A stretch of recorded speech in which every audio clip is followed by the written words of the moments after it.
What's going on, everybody? Welcome back to the Going the Distance podcast presented by ImmaculateSports.com. Twitter's at ImmacSports. Instagram is also at ImmacSports. TikTok, YouTube, Immaculate Sports. It's episode 294. Another month down in the Major League Baseball season, June 2nd today. So we're going to talk about everything that happened over the last month, award-wise. Also, some good stuff in the second half too, Kyle. Yeah, going to be talking College World Series Super Regionals, some NBA Finals preview. Maybe we'll mix in some NFL stuff as well too, because there was a couple of big trades that happened these past couple of days. But yeah, I mean, we'll get right into it. No time to waste here. Get us started with the opener, the best thing that you saw this past week. All right, how about Western Conference Finals, Game 7? This was the first conference finals since Warriors-Houston, and it really felt like a Game 7, too. Really intense basketball, great defense on the star players, and great memes were born after this one, too.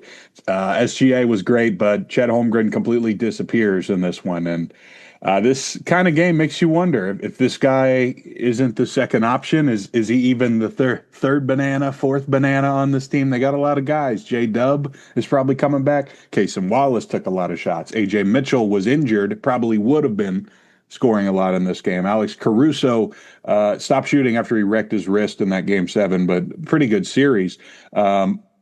Overall, at least when we're talking OKC, this was a major collapse for them. San Antonio, we were both rooting for, but unfortunate way to go out. And this is why I tell Alex, just relax, man, because they were saying last year, oh God, OKC, they're about to win 7 in a row. They're going to break Jordan's record. Oh God. And, San Antonio just beat them. So I'll take it, man. Very exciting series. Yeah, great series. I'll hit on Game 7 and just kind of Thunder's future, I think, first, because I think we probably won't talk about them in the NBA Finals and where they go from here. I think everybody's kind of expected since last year and how the finals went that the Thunder are going to start a dynasty. Right now we're just 1 year removed from that first championship, but feels like, maybe that's on hold. Are they going to be good enough with this current roster to, go ahead and even beat Wemby? I know they have a ton of picks still these next couple of years. Stan Presti, does he press some sort of panic button and say, oh shit, like we can't win with this roster against the Spurs, assuming the Spurs get better as well too. Wemby's only in year 3. It's tough to imagine him getting better, but you would have to think that he does just based off natural progression, but maybe a dynasty that never was, maybe something that we look back in 2 years and we're like, oh, they were fine. They just needed to be healthy. Maybe that's what it is. But we'll see how OKC handles this offseason. That was probably the best thing I saw. Always good to have a good Game 7. But also the UCL Champions League final was the first soccer game I've really watched since the Euros a couple of years ago when Spain won. And the World Cup's coming around in less than 10 days now. So I had to get tuned up back on soccer. I mean, I enjoy national play or international play, I say. But I'm not a Premier League guy. I can't get into any of that stuff. But once the World Cup comes around, I'll be tuned in for every game that's on there. I know the stakes are big there. I know you get to see the best players, and there's a whole lot more passion as well too. And just like you, we're both big WBC guys. I assume you're kind of in the same boat here. I'll watch the World Cup. That's you understand the magnitude there. So yeah, I'm looking forward to that on U.S. soil coming back here in 10 days, and I think it's either 9 or 10 days away from the USA's first game as well too. So looking forward to that. USA's not going to win, but I'll be leaning Spain once the US is out. All the European guys are like, hey, I know you guys call it something different, but our football game this time of year, every 4 years, it's like the Super Bowl. You guys gotta tune in. So I try. Yeah. Moving on to the player, pitcher, rookie of the week back at the MLB, back with America's pastime. Player of the week, who do you choose? I'm back with Shohei Ohtani for my player of the week. 10 for 22, the third most hits this week. And he also throws 6 no-hit innings against the Rockies. So I want to shout out Ronald Acuna Jr.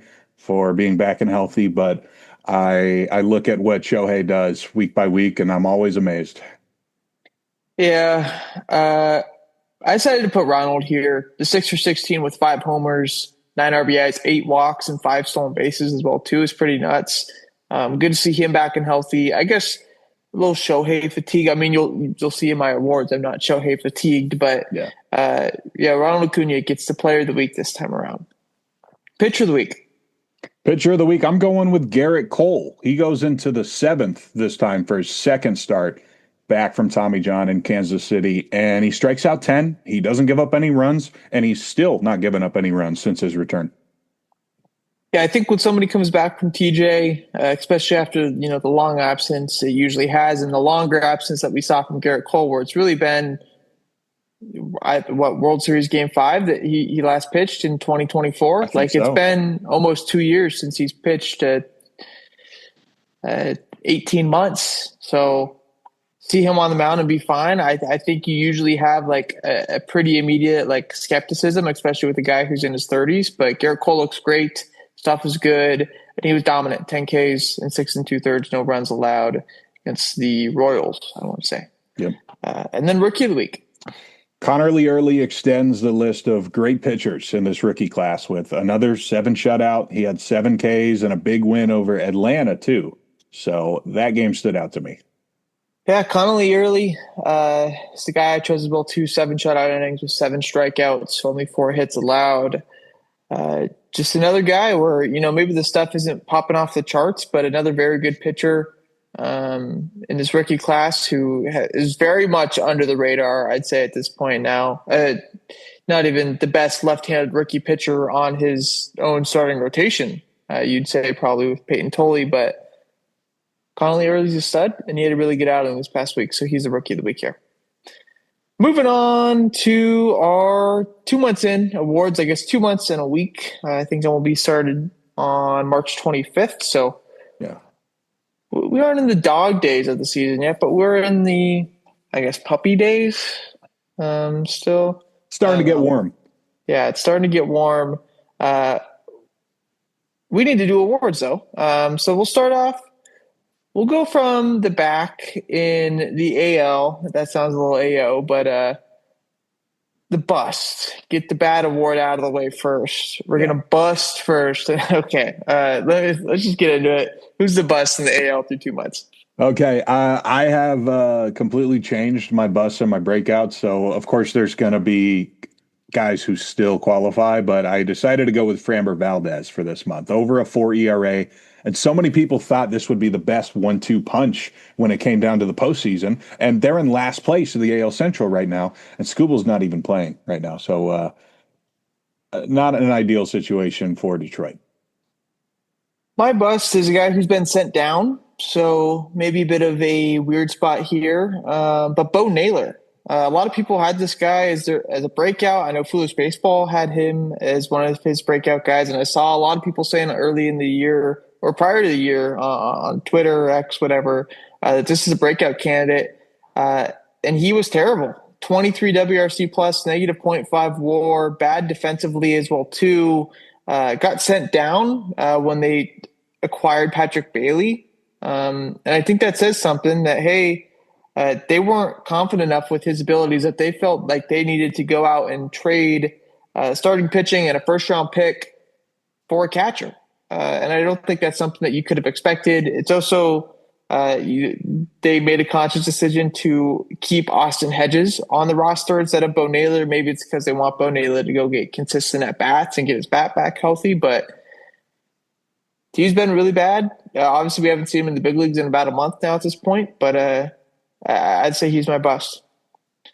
Other side of that, the breakout is who? I'm going Davis Martin, Chicago. Davis Martin dethrones Jose Soriano after beating him twice in 2 very great duels last month. So I felt like it was the perfect transition. If Jose Soriano was going to lose this spot, it should be to the guy who beat him twice. Yeah, Davis Martin's probably a good choice here. I went Miguel Vargas because he was my breakout pick to start off the year, and that's something I want to take a victory lap on Oh right yeah. here, he's been so good this year for the Chicago White Sox. He's been kind of the exact modern day type of hitter that is kind of valued more nowadays, where you're not hitting for crazy average, but you walk a ton, you hit a lot of homers, good slug, very much like a right-handed Max Muncy. Uh, Dodgers Max Muncy, that is. Um, I mean, he's just really good, and he's on one of those power tears right now. Where I think this past week he's had like 5 or 6 homers. It feels like I think he hit 2 yesterday. So Miguel Vargas is going to be my breakout through 2 months in the MLB. Moving on to the reliever of the year. Who'd you choose here? I still got Aroldis Chapman. Still very fun to watch. Sub 1 ERA, getting the job done. His team might suck, but I feel like this is his as long as he's active. I kept it as Louis Varland. He's still been really good for the Toronto Blue Jays at .29 ERA so far. Good peripherals as well, too.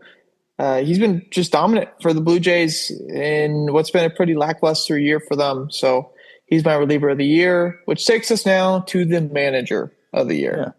Of course, an honorable mention to Kevin Cash, but as I'm sure you'll mention too, this is an award he's won before. So I'd like to look for somebody else. So how about Will Venable from Chicago? The Chi Sox are still doing it, less than 2 games back from Cleveland right now out of first place.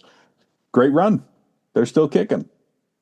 Yeah, I went Will Venable as well too. When he was hired, I wasn't really for it. Maybe it's just because I didn't like him on those Rangers teams when we were a kid.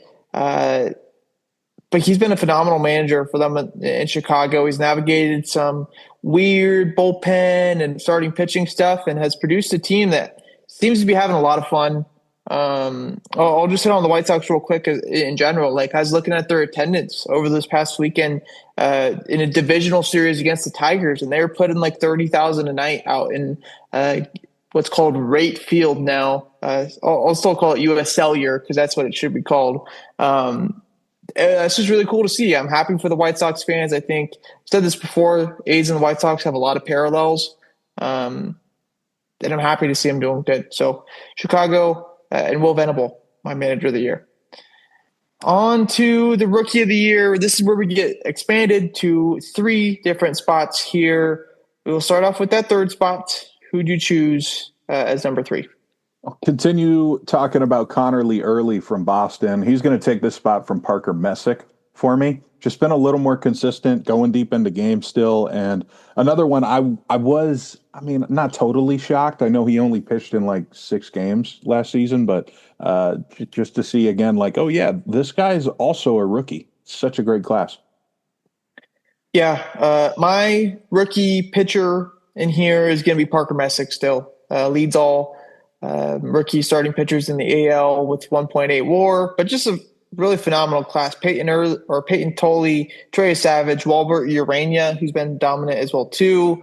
Connor Prelip's been better than what his ERA says. Spencer Myles, Connolly Early, like all these guys, just really good. Just shows how good this class is. But there's 2 guys I think you could say who are breaking away on the hitting side. And who do you have in that number 2 spot? At the 2 spot, I still have Kevin McGonigal from Detroit. Still leading rookies in hits. Excellent. There's another guy, though. It's not necessarily a victory lap on the number 1 guy, but it's like, hey, not everybody was on board with this guy, and he's got 20 homers. So we'll talk about him in a minute. I have Munetaka as my number 2 spot. Second in AL rookies in WAR, or F4, that is. 20 homers, leads all rookies, of course. 41 RBIs, 156 WRC plus. I mean, he's kind of like exactly Miguel Vargas, but from the left side, but more homers, better bat speed, stuff like that. He's just been really good. He's turned into like a Kyle Schwarber from the get-go, which is not something that really – I guess there was a lot of Munetaka fatigue, I guess, from knowing about him for so long that people didn't think he's going to be as good. And there's a lot of, I guess, hysteria with him, but he's turned into a phenomenal baseball player. Hopefully he's back healthy soon. Number 1. So yeah, I kept Munateka at the top here. Just instantly becoming a feared player and probably the most feared rookie out of either league. So that's why I kept him at the top. I'm sure that McGonigal will continue to be right on his tail, but I decided to keep Murakami. Yeah, I put McGonigal number one. 2.4 F4 leads all rookies in the AL. Just a smooth, steady season. Like he's not the flashy guy like Munateka is, where he's got 20 homers or hitting the ball 500 feet. McGonigal's getting base knocks, playing solid defense now as well too, stealing some bags. He's got 9 of those and walking more than he strikes out. So Kevin McGonigal is going to be my rookie of the year through 2 months. And unfortunately for Munateka, this will probably be McGonigal's award to win at this point because we might not be seeing Murakami for 4, 6, 8 weeks. Who knows? Depends how long he heals. Moving on to Cy Young, number 3. We'll start this off with Dylan Cease. I think if Toronto's going to do anything this season, it starts with the rotation, getting more consistent. That is led by Dylan Cease, who is pitching great, leading baseball in Ks, just solid, consistent, and definitely not as many feared guys out of the American League right now. So I decided to go with him at 3. Yeah, I went Cease as well too at number 3. Just good year. He's very much like that.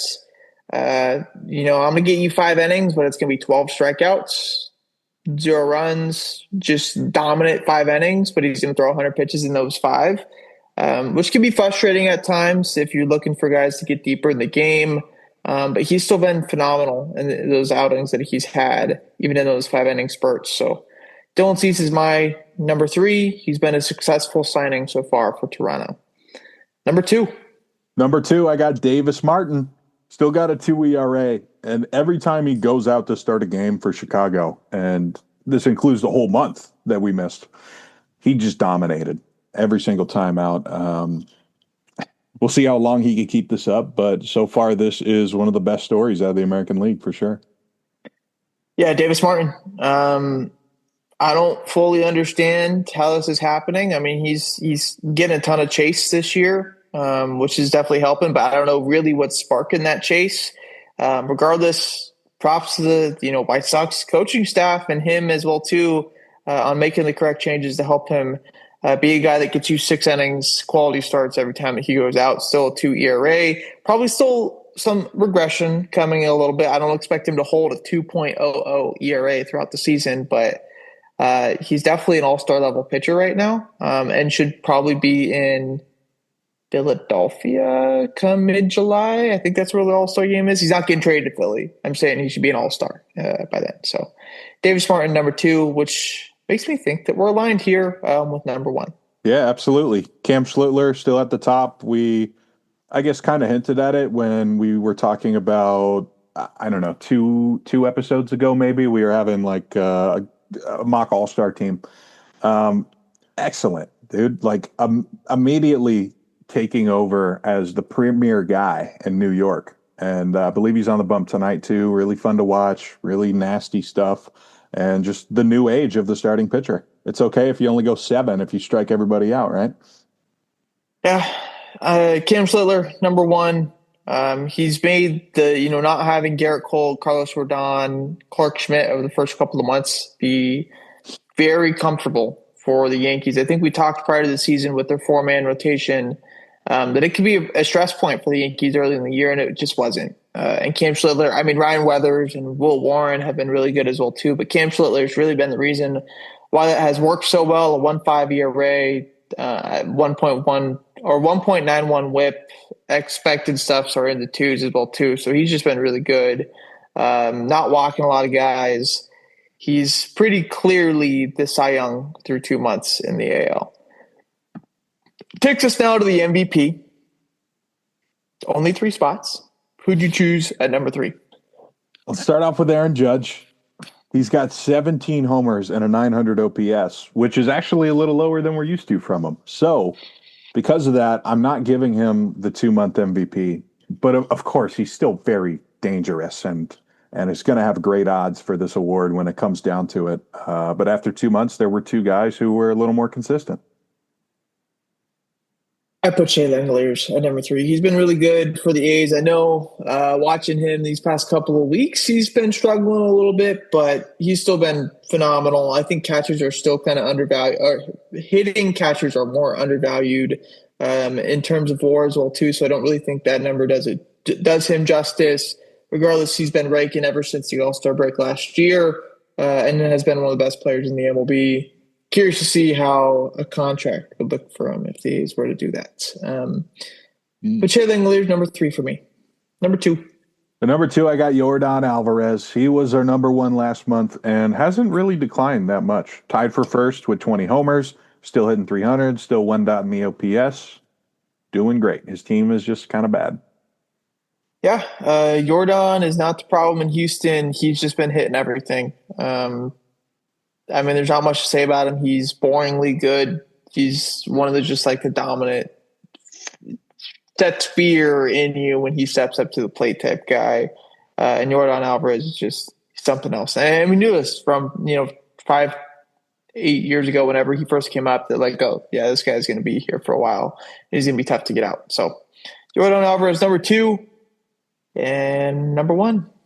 I thought about this one for a while, but at the end of the day, in Major League Baseball, you don't need to be on a first place team to be an MVP conversation. So I did put Bobby Witt Jr., the WAR leader right now.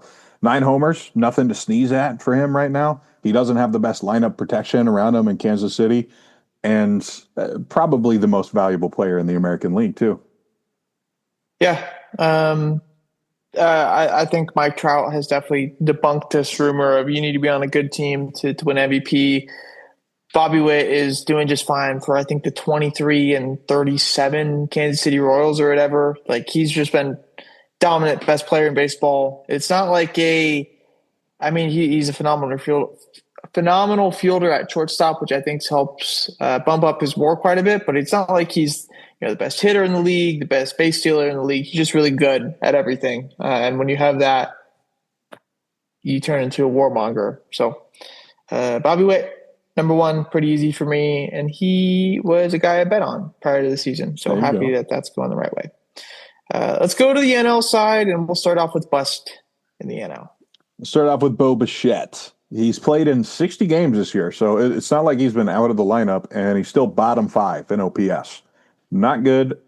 You could put a lot of different Mets players on here, I'm sure, too. That was my bust.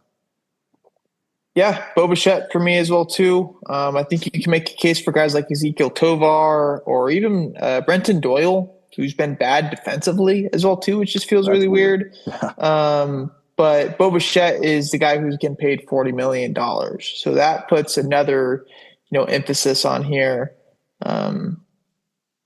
He's just been bad. And I was kind of expecting him to start slow.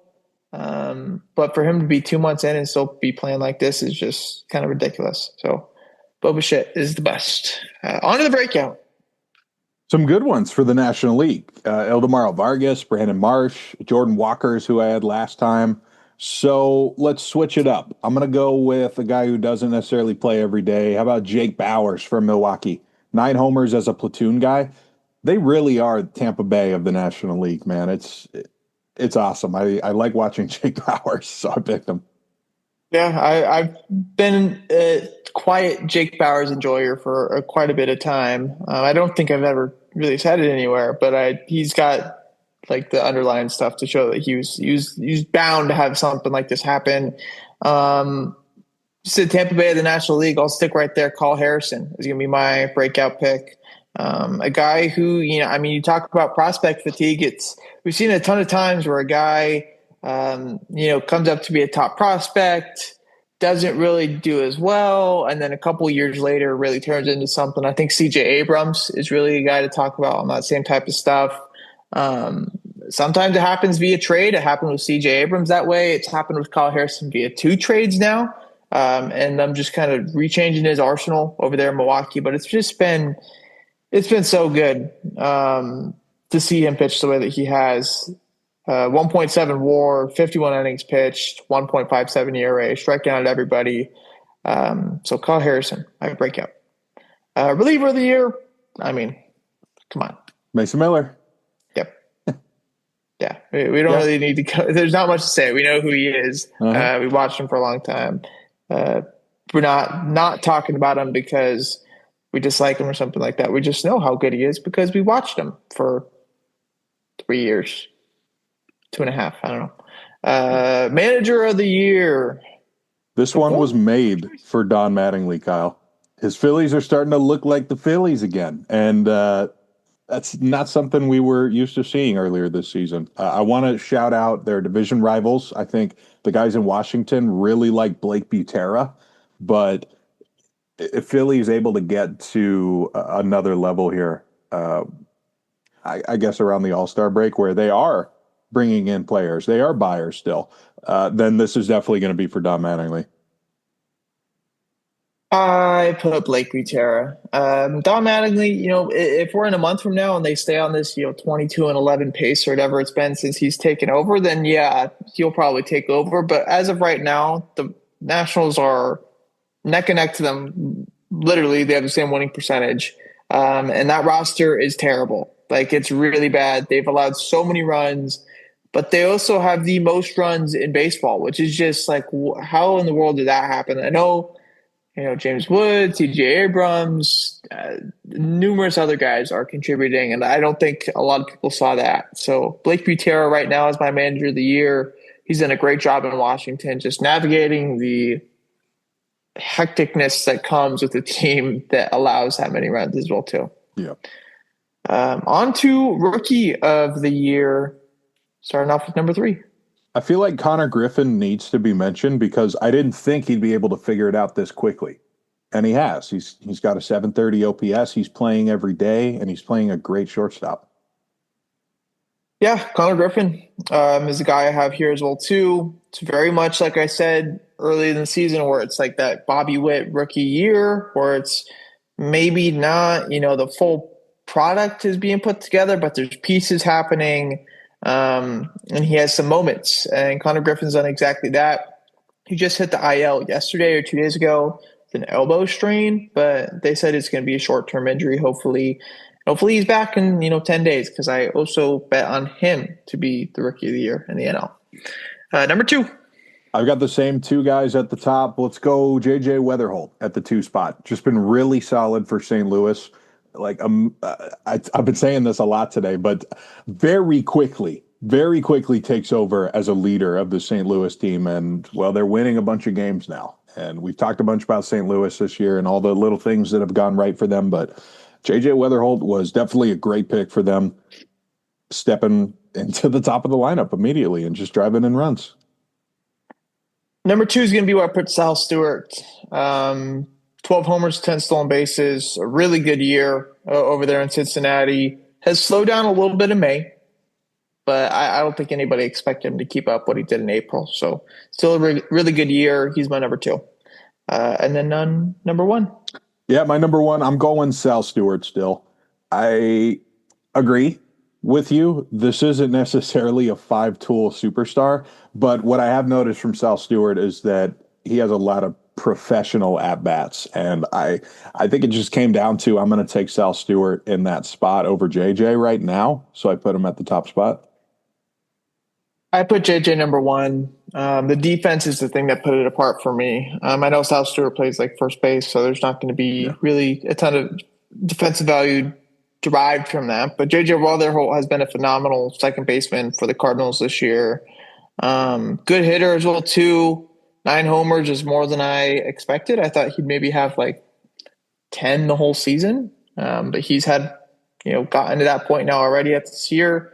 I think when we look back in 5 years, the debate between J.J. Weatherholt and Kevin McGonigal is going to be interesting because they are kind of similar players. Yeah. Better defense from Weatherholt, but, same type of bats, I'd say. So curious to see how that goes down. 2 central players as well, too. But J.J. Weatherholt's my Rookie of the Year so far. On to the Cy Young in the NL. All right, we'll start it off with a shocker. I'm going Chris Sale over Shohei for Cy Young. We did this last month too, right? I'm not trying to take anything away from Shohei. It's just that Chris Sale is still throwing the same amount of innings as a frontline starter at his age, and he's still excellent. He's still got a 2 ERA. He still must watch TV every time he's starting on a Friday night. So that's why I included Chris Sale. Shohei is going to be my number three. I think he deserves to be in the conversation here. He's just been ridiculously dominant. 90% left on base or 91% left on base is probably unsustainable, or it is unsustainable. I don't think anybody's ever had that over the course of the season, but he's just been ridiculously good. The .82 ERA is out of this world. So Shohei, number three for me, even with the only 9 starts. Number 2 and number 1, there's 2 guys for sure that'll be here. It's Mizrowski and Sanchez, just depending on how you have them. So number 2. Number 2, I have Christopher Sanchez. It's really hard to take anything away from Christopher Sanchez. He's been so elite. But Jacob Mizrowski, man, I guess I'll pause right there. Jacob Mizrowski is going to be my number 2. Strikes out everybody he faces. He's like the most must-watch pitcher in baseball right now, I'd say. I mean, just you look at the main numbers for him and Sanchez, it's like, okay, like, can we just give them co-winners? Like, there's no way you can really decide on either one of those guys. Just so dominant right now. I think if the Phillies were to play the Brewers right now and these two are matching up, like the over-under would be set at like 3.5 or something. Like, it's ridiculous. Maybe 3.5 is too much. Maybe 0.5. Or I guess I would guarantee the over. So 1.5. But Mizrowski's been phenomenal. And it's sustainable with what he's doing because his stuff is never before seen. But he doesn't have a 44 2/3 innings scoreless streak like my number 1 does. Yes. Christopher Sanchez is on. I don't know if saying it's a heater it even does him justice. But with the Miz, I guess I'm putting him at the top spot because it's a more intimidating arsenal. And, like we've talked about with all the awards, it doesn't mean that Miz is going to win it over him in October when we get there. But as of right now, I think the last year and a half stretch we've seen from Jacob Mizrowski is something that does not happen all the time. It's not supposed to happen. It reminds you of Jacob deGrom, except his team's good. And it's awesome to watch. I did put Sanchez number 1. Tiebreaker was they have the same amount of starts, and Christopher Sanchez has 8 1/3 more innings pitched in those same amount of starts. So that's what I left with. I've always been a guy who really values the guys that can get deep into ball games. Christopher Sanchez is a guy right now. He's got 96 pitches in the 7th inning. You send him back out in the 8th. Like, there's not a lot of guys like that in the MLB. It's maybe Sanchez.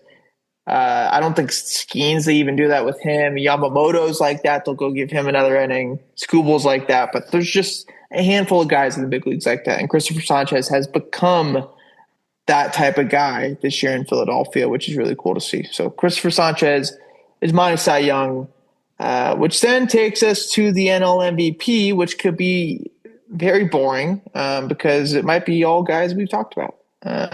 Number 3. Absolutely is all guys we talked about because my top 3 did not change at all over the last month. Number 3, I got James Wood. Continued to hit a bunch of home runs. I love watching Washington. And I even started, this could be a conversation for later, but I started a Washington rebuild. They went to the NLCS in the first year. I didn't even do anything. That's funny. Blake Butera, man. Yeah. Manager of the year. My number 3 is Jacob Mizrowski. So maybe that's why mine's boring. I don't need to say more. I've already talked about him a ton. But an MVP candidate in the NL.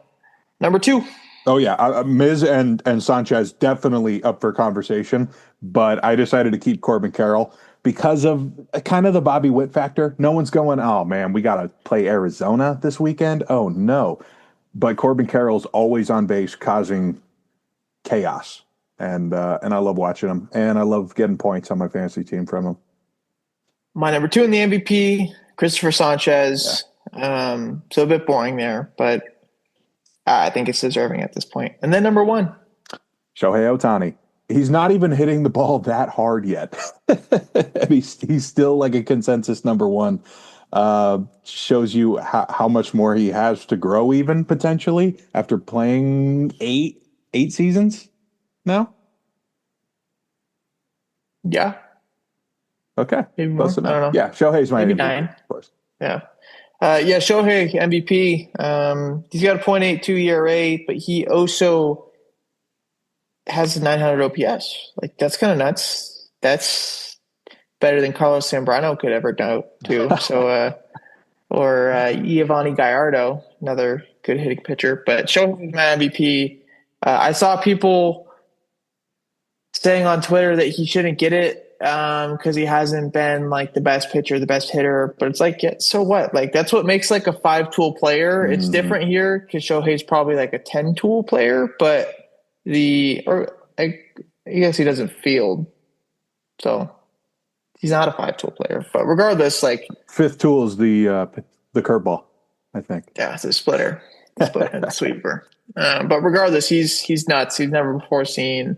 There's just that it factor about him, and it might get boring, and it kind of has gotten boring in the point where it's like, okay, yeah, just shoo him in for MVP if he's healthy. But I mean, it doesn't look boring now when you look back at Barry Bonds' career, and he's got 7 of them things. So when Shohei has 8 or 9 or however many he ends up with at the end of his career, that's what gets you comparisons to the GOAT, and that's why he will be a guy that we talk about for the rest of our lives. Haters gonna hate. Moving on from Major League Baseball to college baseball, because the Super Regionals start on Friday. Yeah. I want to say that makes sense. There's 8 of them: Morgantown, Troy, Chapel Hill, Auburn, Lawrence, Tuscaloosa, Austin, and Athens. We'll start off in Morgantown, where West Virginia is going up against Cal Poly. Who do you think is going to get to the College World Series out of these two? I understand you have a rivalry with the Mustangs, but this is not the kind of team you want to run into late in the season. Real small ball out there at Cal Poly. But I am going to pick West Virginia in 3 because they're at home, and they always seem to come back. They kind of have the attitude of an SEC team, even though they're not. They're in the ACC still. Everyone's changing. That's one school I always forget about. But I wanted to go down to the wire, 3 games. They get it done in Morgantown, though. This is a series that it seems like a couple of runs will like make the difference. Probably going to be no more than 5 or 6 runs scored in a game in this entire series. I'll go West Virginia in 2. Both the offenses aren't great. And West Virginia has 2 better starters than what Cal Poly has in one of them, with Max Heel and Chance and Cole. So I'll go West Virginia in 2. Troy versus Little Rock. What in the world are we doing here? What's your pick? Give me Troy in 2 games. I don't know much about Arkansas Little Rock, but I do know that this would not be Troy's first trip to Omaha either. I feel like once every 5 years they end up making it and even beating their big brothers Alabama once they get to Omaha. So I want to see that again. Yeah, this is the weirdest super regional by far. I guess I lean Troy. I really don't know much about these teams, so I can't make a super strong opinion there. 2 big schools in this next one: Chapel Hill Super Regional, UNC versus USC. That's Southern California, not South Carolina. Who'd you choose here? Chapel Hill's a tough place to play in any sport. And I think that USC is going to run out of juice on this road trip. I took Carolina in 2 games, but I hope to see a ton of runs in this series. I'll go USC for no fact other than that they are a West Coast team and somebody that I know is on the roster. So I'd like to have somebody from my high school be in back-to-back College World Series. Different players with different teams, but still be very cool. So I'll go USC. The Auburn Regional, a couple big schools here. Oh, man. A lot of good football games. Auburn versus Ole Miss. Who'd you choose? Auburn had some weird moments last weekend with Milwaukee and UCF, and Ole Miss is always going deep into this tournament. But they also had a weird regional in Lincoln, Nebraska that had ASU players getting suspended, Nebraska ultimately choking that one. So I ended up taking Auburn in 3, despite them being a favorite to get upset again. I'm gonna go Auburn here. I think it'll be a fun super regional. Both these teams have a lot of homers, but Auburn has a bit better pitching and a bit better starters. So I'll go with the Tigers, the Auburn Tigers, to win this one. Over to Kansas and Lawrence with Kansas, not Kansas State, University of Kansas specifically, versus Oklahoma, the Sooners. Who do you have here? I'm taking Oklahoma in 3 on the road. Former Big 12 rivalry. I just feel like the Sooners are another team that I can trust to make it pretty far. It helps that they're in the SEC now, too, because a lot of their teams ended up advancing. And it's just something about Kansas not necessarily being a baseball school kind of rubs me the wrong way. I'm kind of afraid to pick them. This series should have a lot of runs as well too. I'm gonna lean Kansas here. Tyson LeBlanc rakes for them. I think he's ranked like 130 on Pipeline's draft prospects. He should be a guy that jumps up, especially in this series as well too. So I'll say Kansas. The pitching isn't great on both sides. Tuscaloosa, David versus Goliath, Bama versus St. John's. I don't know what was going on with that St. John's offense against Florida State, and I hope they keep it going. But again, another situation that was such a wacky regional with rainouts and delays and stuff that I could see Alabama ending their run very quickly. I will say 3 games, but just because I'm rooting for absolute chaos during these tournaments. But Alabama and of course Justin LeBron will be there. I got him taking them down in 3. Yeah, that last game, St. John's versus Florida State, was very weird. I don't know if you watched it, but the St. John's pitcher threw up like 8 times on the mound. Love And they took him watching out, that. and he kept throwing up. That was like very weird because sometimes you see a guy like get sick or whatever on the mound. Like that's not particularly uncommon, Yeah. especially in MLB with nerves. But that guy was more than nerves there. He had something going on for sure. But still, like so many weird things going on in that regional. I don't think it'll bend that way for St. John's here. I think Bama has a chance to beat them by 10 in both these games. I've always been a big Justin LeBron guy. I know it hasn't been the greatest season for him, and he's fallen down a little bit in rankings. But LeBron and the Crimson Tide, I was blanking on their name, get the dub at home in Tuscaloosa. Here is like the Lakers Celtics, type of painted matchup. Texas versus Oregon, Austin Regional. I believe both these games are on ESPN, not ESPN2, not ESPNU, not ESPN Plus, ESPN Ocho. They're on ESPN. This is 2 big names, Texas versus Oregon. What do you have here? Yeah, what a matchup in this one. I'm used to seeing Oregon State in this game instead of Oregon, but this will have to do. Texas had their vulnerable moments against Santa Barbara, but I like a lot of their pitching, so I will take the Longhorns in 3. I just feel like every time Oregon starts to go on a run and they run into some pitching, like Texas does have. The big lefty, I'm blanking on the name. It's Volantis. Thank you, Volantis. I don't know if they're going to score enough runs on guys like Volantis in this series. Yeah, this is the best super regional. I'll say that. Ton of star power on both teams. I think Volantis should win game 1. He's not even draft eligible. For the people that are looking at that, he's a sophomore, true sophomore. So we will see him next year, I believe. Oregon's team is a bit deeper, I'd say, but I think the star power on Texas is good enough. Aiden Robbins is legit as well, too. I'll go Texas in 3, and it helps that it's at home as well, too. Because playing in Oregon, like a Pacific Northwest matchup is tough for a lot of these SEC teams when they have to go out there because it's really rare to do. So Texas in 3 for me. The Athens Super Regionals, last one, UGA versus Mississippi State. Yeah, should be another epic one. And we usually don't see this matchup until they're in Omaha. So I guess a special treat for us. Give Little Rock a chance to play some extra games. uh, in comparison. But in my opinion, Georgia was the best team that I watched all of last month from the SEC. I'm taking the Dogs in two, even though Mississippi State's got a great history in this tournament.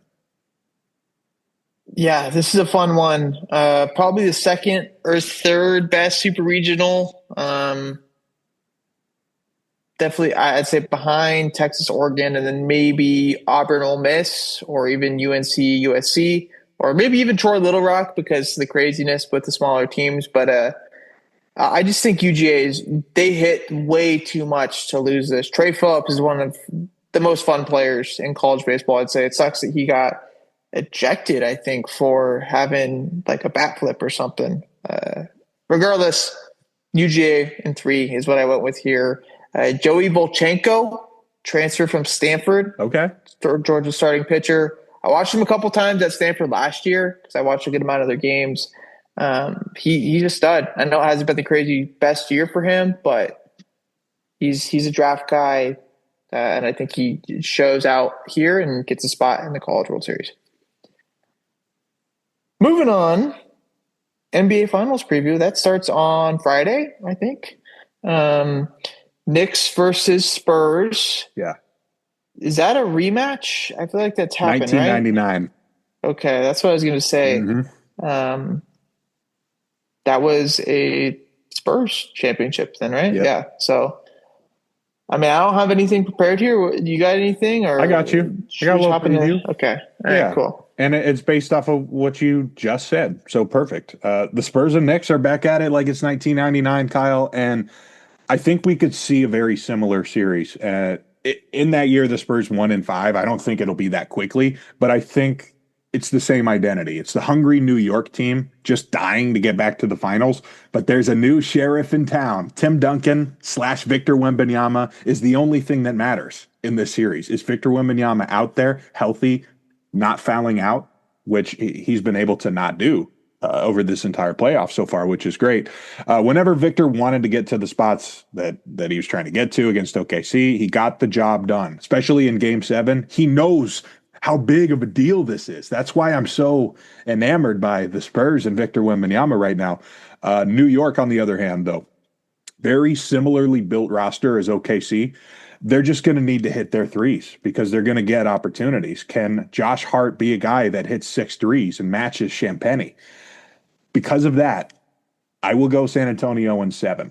If any more Spurs ball handlers go down, then we're going to have a very different conversation next week. But the trio of Fox, Harper, and Castle have been excellent, at least over the last week. Fox getting back under his legs a little bit. I think if those 3 guys are playing, they should be favorites. Even though I hope New York battles back and takes them to 7, at least. This series is going to be a lot of fun. It feels like 2 drastically different, but also kind of similar teams. I do think it's funny where the stars, one of them is a 7'4" man from France who's, destined to be the greatest of all time type of player. And then the other guy, the star player for the other team in the biggest market in the NBA, is a 6'1" chunky guard that can't dunk. Like it's just the polar opposites there. I don't remember exactly where Brunson was drafted, but I don't think he was like a top 5, top 10, top 15 second pick. round. Yeah, second round. That's what sound what I was going to say, but I didn't know for sure, so I didn't want to say it. Kind of spent life in the back role in Dallas, signed a team-friendly deal in New York to go be with his dad, and immediately becomes the best player on the Knicks. It's different. But he does also have like that Derek Jeter feel to him now at this point in New York. Just a whole bunch of storylines, and I think this is really cool to see early in Victor's career to face a team like this. The emotional release from Victor that we saw after Game 7. Yeah. I don't know if that worries me, but it does kind of alarm me a little bit because it is tough after you have such a big, like we did an emotional release to then get back up and realize, hey, there's something bigger now that we have to accomplish. And at the end of the day, if there is somebody that's going to be fine with it, it's going to be Victor because he just seemed so smart and so, well put together. And on top of the, one of one talent that he has, that he would be the guy that'd be able to overcome that stuff. But it is something I was like, whoa, like this guy really gave a shit about this series. Maybe we would have seen that from Jalen Brunson if it was a 7-game series against Cleveland. Who knows? But regardless, it's gonna be a great series. I just think the Knicks are a little too overpowering. Cat is going to get body bagged this series. Like you might have to actually drag them out in the black case or whatever. But I mean, I just think this Knicks roster is too good. I'll go Knicks exactly in 6 because that's the saying, and I think it could go that way. There was some NFL stuff. AJ Brown, I was shocked we were getting the breaking AJ Brown's getting traded to the Patriots because this is stuff that we've kind of known for 2 months. But that did become official news. But the blockbuster that we saw yesterday was Myles Garrett going to the Rams for Jared Verse, the 2027 first, the 2028 second, and the 2029 third. I don't remember last time that we've seen draft picks traded that far back.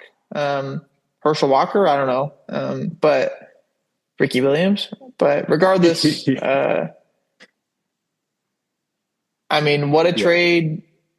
Like, what do you think? What are your thoughts here? I don't know if you had anything prepared, and I kind of just took an intro there. But yeah, what do you think? No, that's all good. I didn't end up writing anything down because I forgot, but I obviously have my opinions from yesterday, which begin with how could you trade Myles Garrett? I am never trading Myles Garrett if I'm Cleveland. Ever, never, for nobody. So that's where my mind first went. After that, of course, Jared Verse is a very nice player. He should be able to fit right in, be a Pro Bowler for them.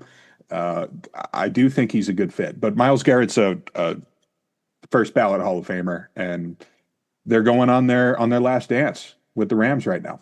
And by the way, I'm still not saying it's the end of the world for the Ty Simpson pick. I think maybe even this makes more sense.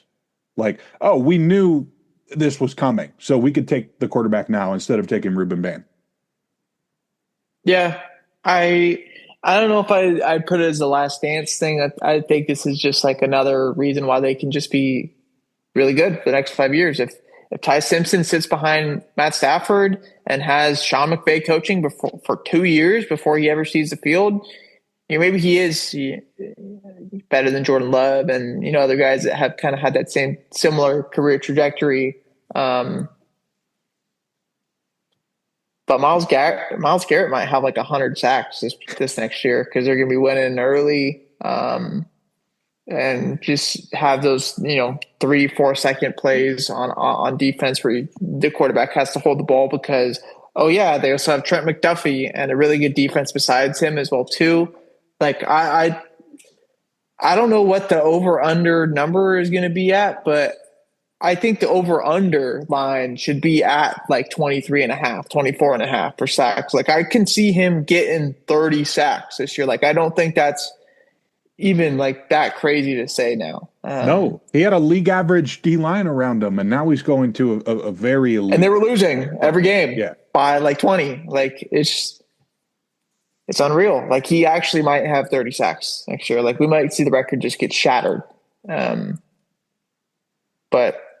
that's what happens. This is a KD to the Warriors type of move. Yeah. I don't think Donald's coming back, by the way. His wife kind of said no today. That would be ridiculous if that happened. But anyways, I guess before we get into some bold predictions, just episode news is that we probably will be off of Tuesdays for a couple of months just with some stuff going on. We'll have more like ad hoc episodes coming up on Fridays. Not every Friday, but if something big is going on, like the trade deadline or all-star rosters are announced, or maybe there is another huge trade in the NFL and something needs to be talked about, or we need to react to a crazy NBA draft or whatever it may be. We'll still talk about the big things, but weekly episodes where we're just doing power rankings and giving 5 guys I like this week or something like that. It's not going to happen for the next couple of months. By the time we get back to football season, we'll be back on schedule. Yep. But yeah, just expect that coming in the future. The new spot for the episodes. Yeah. Hey, the boys are getting a little busy, so nothing wrong with a little emergency podcast every couple weeks, right? Yeah. Moving on, layups poll predictions. These are forever. Last week, good week. 3 for 4. I had Arizona over San Francisco on Wednesday. I think Arizona swept that series. Yeah. San Francisco. So that goes green. Skyler had Cleveland over Boston on Friday. That goes green as well, too. So good week there for the layups. This week, I have Tampa Bay over Detroit on Wednesday. I forgot the pitching matchup, so let me pull it up again. It is Troy Melton versus Nick Martinez. Melton's been really good. Nick Martinez is holding a 1.62 ERA. This is probably still a game that'll be like minus 150. But if Detroit can't score like they usually do, because their offense sucks, then I don't think Troy Melton on the mound helps them, or Trey Melton. So, Tampa Bay. Okay. All right. Well, with my layup, also going baseball, going with another Friday night game. I got the Blue Jays to beat Baltimore on Friday night. That's B. Young, Brandon. My apologies to Baltimore. But the big deal here is it's Trey Savage on the other side for Toronto. He's been excellent since coming back. I'm going to ride with Toronto against Baltimore here because I think there's a higher chance they turn it around compared to the Orioles. Last week, bold prediction, Spurs to the finals. That continued there, goes green. Skyline Philadelphia over the Dodgers on Friday. I got Robleski. Okay, that's what it was. It's been really good this year as well, too. This week, I went Knicks in 6. Exactly 6. I know Knicks winning the series is not like a bold prediction, so exactly 6 games is what I have. I like it. There's definitely a scenario where that works. I personally have got to see Mitch Robinson on the court before I'm taking him, though. So that's why another reason why I'm leaning San Antonio. But for my bold prediction, I got another baseball game Friday night. Not a lot of people are going to care about it. I just think that Kansas City with Michael Wacha should be able to win on the road against Minnesota. Really weird odds for this one. And Zebby Matthews, who's, he's a fine starter, but Michael Wacha has been great this season. So I'm going to take KC. That'll do it for episode 294. Not next week, but at some point, 295 will happen. Go USA, go Spain for the World Cup, because we won't talk until then for sure. With the College World Series not starting until Friday, we may have time to make our Omaha picks too. We'll see how the schedule falls. That could happen. Yeah. We will see.